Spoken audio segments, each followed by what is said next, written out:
کتابوں میں کھلونے کھو گئے ہیں، اب کسی گھر میں بچپن نہیں ہے۔ بچپن انسان کی زندگی میں پہلا پڑاؤ ہے۔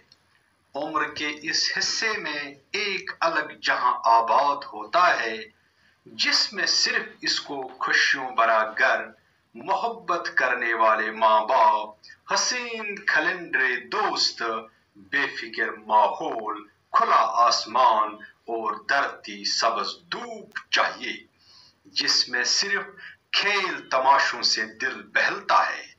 دنیا بھر کی خوشیاں کھلونوں میں نظر آتی ہیں، اس لیے اس عمر کے بچوں کا کمرہ جماعت بھی اس قدر دلکش و خوشیوں بھرا ہو جہاں وہ خود کو آزاد پنچھی محسوس کرے، کیونکہ یہ وہ بچہ ہے جو باپ کی انگلی چھوڑ کر اور ماں کی آغوش سے کود کر سکول آیا ہے۔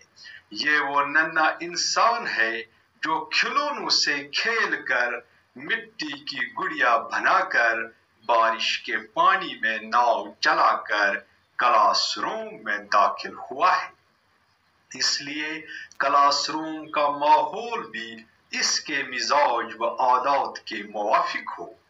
یہاں ٹیچر پر یہ لازمی بنتا ہے کہ وہ کلاس روم کا ماحول خوشگوار بنائے تاکہ بچہ خود کو قیدی نہ سمجھے، اس کو وہاں اپنا پن محسوس ہو تاکہ پڑھائی کے دوران اس کا بچپن بھی محفوظ رہے، کیونکہ بچپن ہر انسان کی زندگی کا نازک و اہم حصہ ہے۔ یہی وجہ ہے کہ پرائمری اسکول ٹیچروں کو وقت وقت پر ایسے تربیتی کورسوں میں شامل کیا جاتا ہے تاکہ وہ بچے کی مرکزی اہمیت کو سمجھتے ہوئے کلاس روم کو اس کی ضرورت کے مطابق بنائے، جہاں وہ گھر اور اسکول میں فرق محسوس نہ کرے۔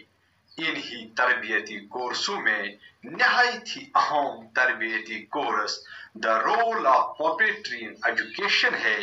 یہ تربیتی کورس CCRT کے تحت چلایا جا رہا ہے۔ یقیناً یہ ایک ایسا تربیتی پروگرام ہے جو استاد کو اس قابل بناتا ہے کہ وہ کمرہ جماعت کا ماحول اس قدر خوشگوار بناتا ہے کہ بچہ ہنستے کھیلتے وہ سب کچھ سیکھ لیتا ہے جو ایک استاد کو مطلوب ہو۔ اس کا کارن یہ ہے کہ بچے کی پہلی زبان آرٹ ہے، اس کو فطری طور پر آرٹ سے دلچسپی ہوتی ہے۔ اگر استاد اسی آرٹ کو ذریعہ تعلیم بنائے تو بچے بے حد دلچسپی کا مظاہرہ کرتے ہیں۔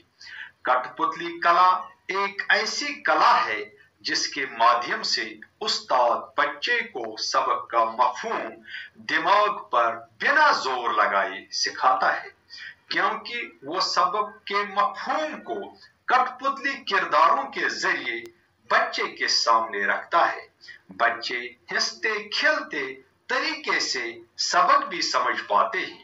اتنا ہی نہیں بلکہ کٹ پتلی کلا ہمارے کلچر کا ایک انگ بھی ہے اور استاد انہیں اس کلا سے بھی روشناس کراتا ہے اور آگے جا کر وہ اس کلا کے کلاکار بن جاتے ہیں، اپنے کلچر کے فروغ میں معاون ثابت ہوتے ہیں۔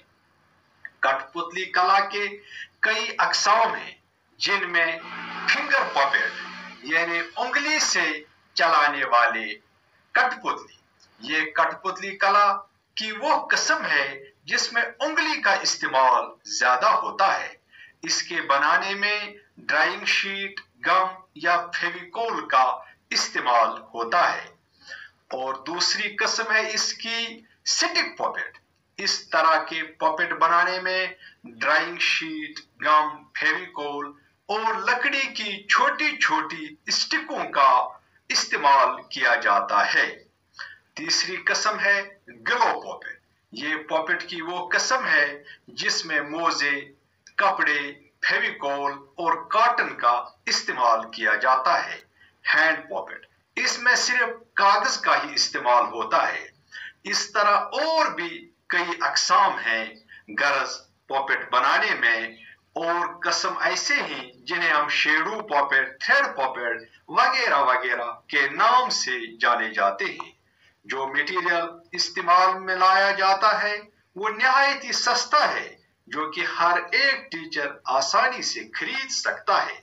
اب یہ کیول صرف ایک استاد پر منحصر ہے کہ وہ کس قدر اس ڈرائنگ اور اس ٹریننگ پروگرام کو اپنے کلاس روم میں اتنا ہی استعمال کرے، بلکہ اتنا ہی نہیں بلکہ وہ پپٹ بنانے کا ورکشاپ اپنے اسکولی بچوں کے ساتھ کرے تاکہ ان کے اندر چھپا ہوا کلاکار باہر آ سکے، بلکہ بچے کو گھر و اسکول کے درمیان فرق بھی ختم ہو جائے، کیونکہ یہ بچہ گھر میں مٹی کی گڑیا بناتا ہے، کاغذ کی ناؤ چلاتا ہے، یہی کام اب وہ ایک آزاد فضا میں اسکول میں بھی کرے تاکہ وہ اسکول چھوڑنے کے بجائے اسکول جانے کے لیے بےتاب رہے۔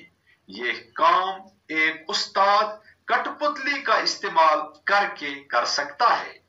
جہاں تک میرا ذاتی تجربہ ہے، مجھے اس ٹریننگ پروگرام نے اس قابل بنایا کہ میں کھیل کھیل میں بچوں کو پڑھاتا سکھاتا ہوں۔ BRC بننے کے بعد میں نے اپنے ایجوکیشن بلاک کے تقریباً 70% اساتذہ کرام تک یہ ٹریننگ پروگرام پہنچایا اور جگہ جگہ اسکول میں جا کر بچوں کے درمیان خود پپٹ شو بھی کیے۔